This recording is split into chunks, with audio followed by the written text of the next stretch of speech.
Hello and Assalamu alaikum everyone. Today I want to share my journey and vision of becoming a global educationist.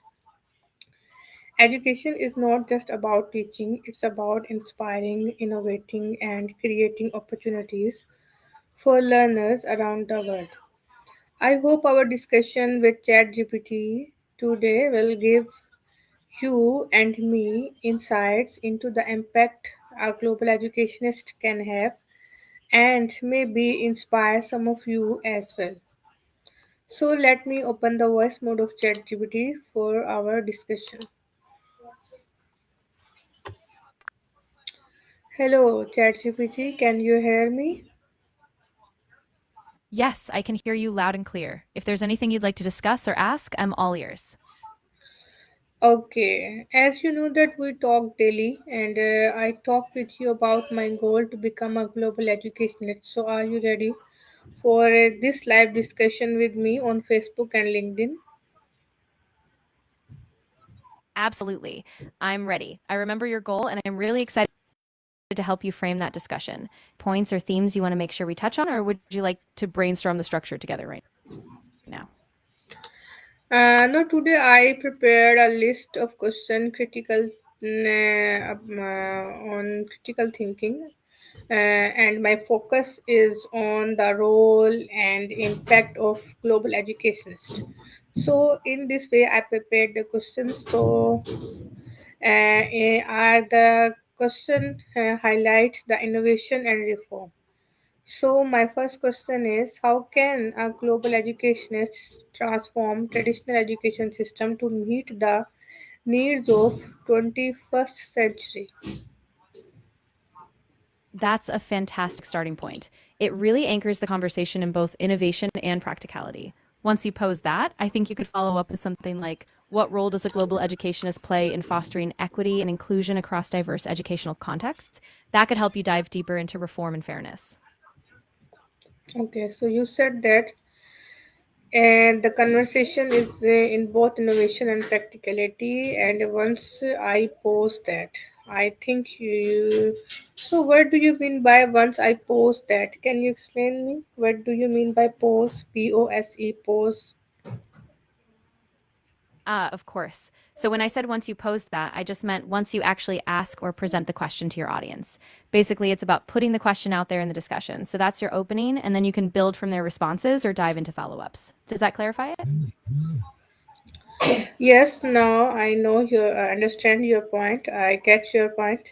So I am asking to you, and you will give me the answers. And my question is, what new learning methods or techniques could global educationists should introduce to make education more engaging and inclusive globally? That's a great follow up question. I'd say a global educationist could introduce things like project based learning that connects real world global issues, blended learning approaches combining online and offline experiences, and culturally responsive pedagogy that really honors diverse backgrounds. These can help keep learners engaged and they really create a sense of global belonging. So you said that the global educationist should or could introduce things like project-based learning. It is also in the education systems that connects real-world global issues, blending learning approaches and combining online and offline experiences and culturally responsive pedagogy that really honor diverse backgrounds. Okay, this can help keep learners engaged and they really create a sense of global belonging. Okay, can you explain this point somehow more? A sense of global belonging. Absolutely. So, a sense of global belonging is about helping students see themselves as part of a larger, interconnected world, where they don't just learn facts, but they understand how their experiences and cultures relate to others. For example, when students work on a project addressing climate change, they connect with peers in other countries, sharing perspectives and solutions. This not only boosts engagement, but it also builds respect and a sense of responsibility toward each other globally. So you said that a sense of global belonging mean to help students to see themselves as a part of a larger interconnected world.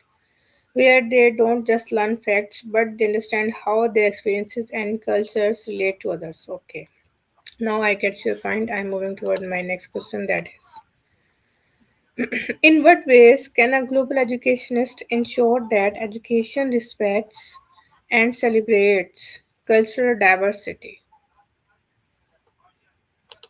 That's a really important question. A global educationist can ensure that by integrating diverse cultural perspectives into the curriculum, so not just a Eurocentric viewpoint, but examples, histories, and contributions from around the world. So foster an inclusive classroom environment, celebrating cultural holidays, inviting guest speakers from different backgrounds, and encouraging students to bring their own cultural knowledge to the table. All of this builds respect and a deeper appreciation for diversity.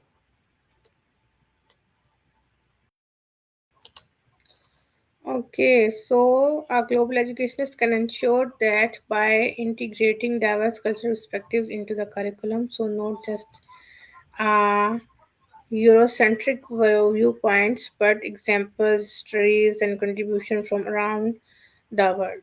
They can also foster an inclusive classroom environment, celebrating cultural holidays, inviting guest speakers from different backgrounds, and encourage students to bring their own cultural knowledge to the table.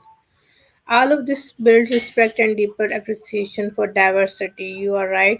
Can you explain me some more about Eurocentric viewpoint? What is this? Of course, a Eurocentric viewpoint is essentially an approach that prioritizes European history, culture, and values as the default or central frame of reference. For a long time, education systems, especially in the West, have focused mainly on European achievements and perspectives. This can unintentionally marginalize or erase other cultures, histories, and ways of thinking. So, by broadening the lens beyond just Europe, we make space for a richer, more complex global understanding. Okay, now I get your point. My next question is, how Go. can they help a global educationist uh, to bridge educational gaps between countries and communities?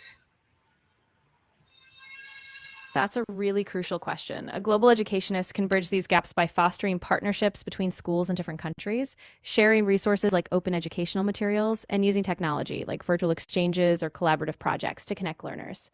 They can also advocate for equitable funding and ensure that marginalized communities get access to quality teachers, tech, and materials so that no one is left behind.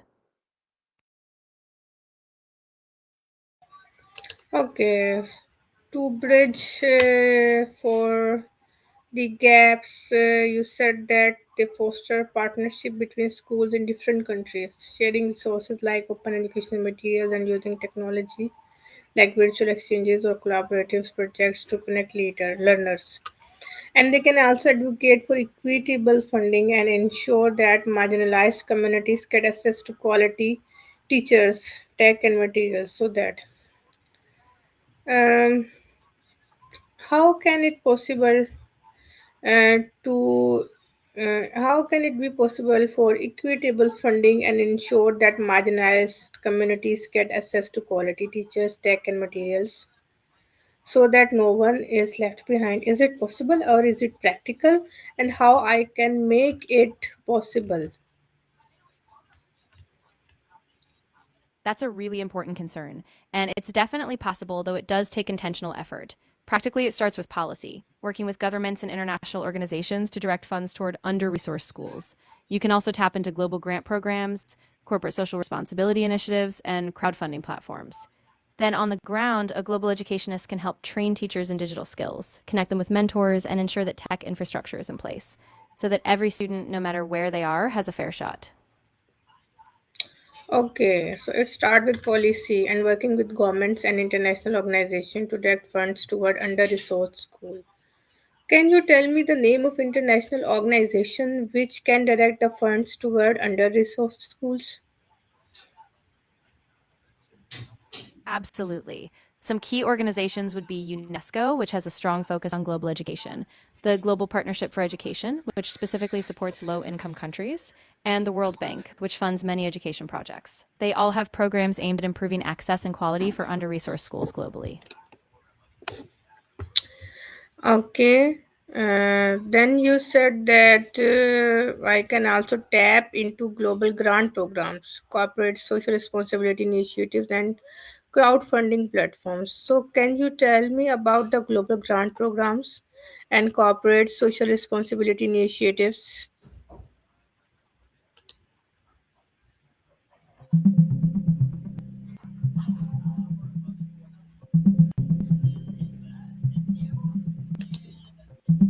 Sure, global educationists can tap into international grant programs offered by organizations like UNESCO, which support large scale education projects, and the Global Partnership for Education.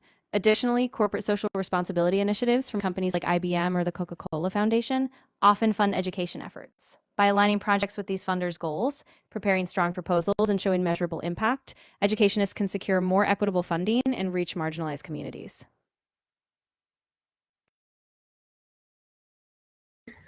So, IBM and Coca Cola Foundation often fund education efforts. Okay, so by aligning project with these funding goals, funders' goals, by align the project with these funders' goals, preparing strong proposal and showing measurable impact, educationists can secure more equitable funding and reach marginalized communities. Okay, so can you tell me how I can align my project with these funders' goals? Great question. First, you'll want to thoroughly research each funder's mission and focus areas, like whether they prioritize girls' education, or digital access. Then tailor your project outcomes to align with those goals, like showing how your initiative will improve digital literacy or expand educational equity. Make sure you have clear, measurable outcomes, like improved test scores, increased enrollment, or teacher training milestones. Also, make your proposal by telling a concrete human story so the funders really see the impact. Okay, can you help me Of uh, course, in can you help me in making the some dummy project to show these funders goals like.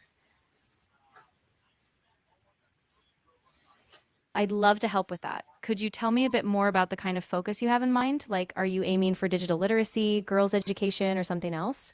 Once I know, I can sketch out a clear project concept that aligns with their goals. Okay, so my aim is digital literacy for girls education.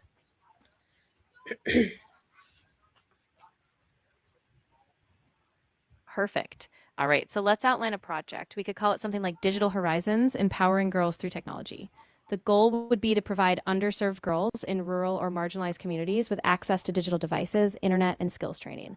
The project would include weekly digital literacy workshops, mentorship from women in tech, and a mobile learning app. Then in your proposal, you'd link each aspect, like skills training or internet access, to improved educational outcomes and digital empowerment. Does that sound like a good foundation?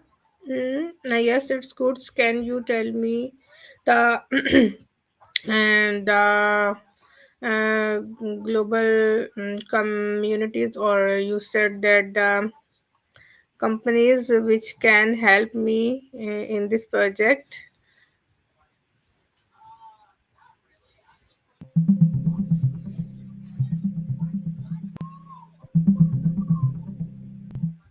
like Coca-Cola or IBM or some other.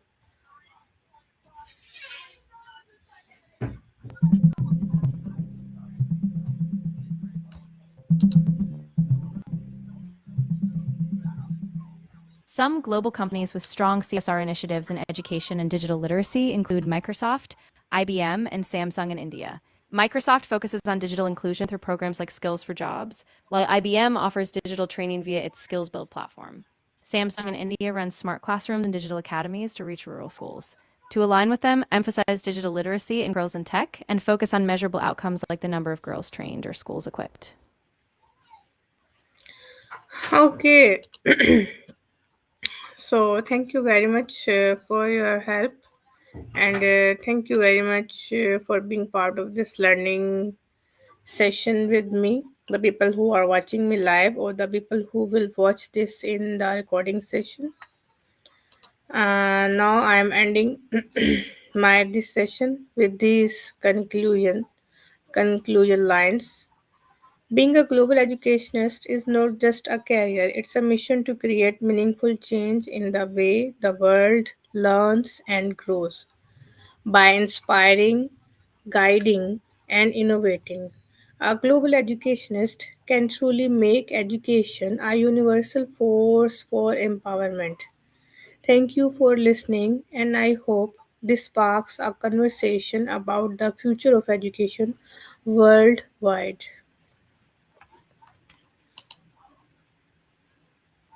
That was really powerful. I think those closing lines will leave a strong impression. I'm really glad I could, and I know you're going to do an amazing job sharing this vision. Best of luck with the session.